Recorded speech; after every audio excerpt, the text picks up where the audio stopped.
markaasina hor fadhiisato tabashooyinka ay tabanayaan golaha wadatashiga Somaliland oo siyaasiyiin magac ku leh Somaliland ay bishan horaanteedii kaga dhawaaqeen magaalada Hargeysa.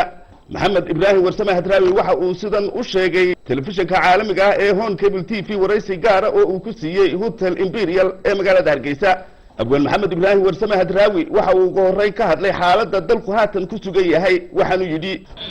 wakii soo maray dagaalada sokeeye soo maray dagaaladii shisheeye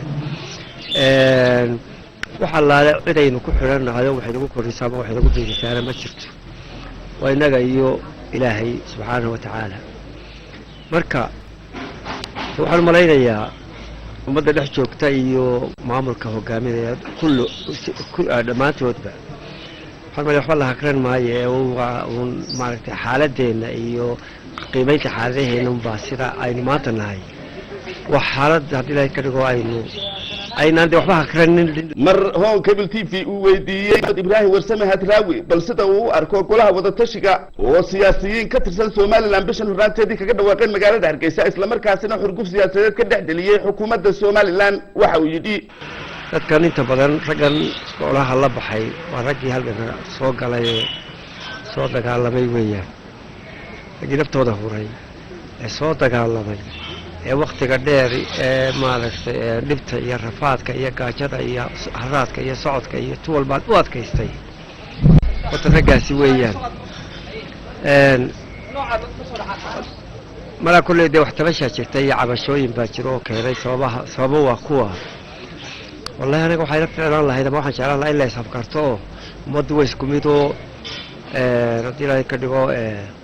وحلا له وحي كرتها ما شفتيه وحي مركا ده لا كرك لا يسوتن شيكتو مركا لا يسوتن شيكتو ده وحي فورة حقه قوان كهلقاته كل واحد تماما يعني لو يرى ولا فريسيو ولا هذا محايدين ترى ولا قاعد ليه هي يبهيه كود يود وضع جيد كشري الأركيا xaaladana way la socdaan marhoon Cable TV weydiiyay Maxamed Ibrahim Warsame Hadraawi hadii gorgortonka iyo kala durugu uu sii adkaado in ay odayaal ahaan ku dhex gali karaan xukuumadda iyo golahaasi waxa uu yidhi taasi waa laga maarmaan laba dhinac haday hayaan nolosha sharciga leedahay mar hadii laba dhinac is hayaan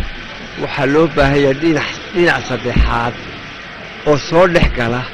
oo maaragtay waxa alla isku hayo ogaada dabadeedna u garnaqa dhinacaas saddexaad baa meesha ka maqan waa dawladda iyo dhinaca kale aynu maaragtay ka hadlayno laakiin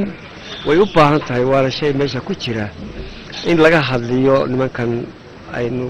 magacooda sheegayno laga hadliyo la weydiiyo waxa bashkaladooda la weydiiyo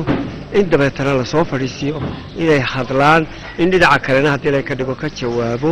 waxaynu mar walba ilaalinaynaa qarannimada iyo midnimada aynu ilaalinaynaa Hon Cable TV ayaa weydiiyay Abwaan Maxamed Ibrahim Warsame Hadraawi bal waxa uu kula talinayo labada dhinac xukuumadda iyo golaha wadatashiga Somaliland waxa uu kulli baan anigu ku talin lahaa walayo bahashan wixii dhacay ubada soo maray waa laga warhaya jabkii ku dhacay dagaalkay galeen